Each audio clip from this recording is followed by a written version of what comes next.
প্রথমবার হেরে যাওয়ার পর ভেবেছিলাম মানুষটা হয়তো ভুল মানুষই ছিল।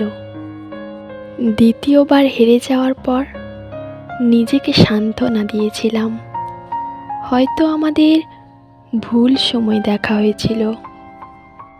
তৃতীয়বার হেরে যাওয়ার পর দোষ দিয়েছিলাম নিজের ভাগ্যকে।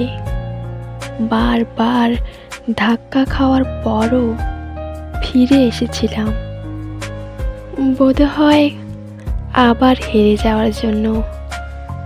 বারবার শীতল হওয়ার পরও আমি ফিরে আসতাম, রূপকথার মতো জীবন বদলে যাওয়ার আশায়।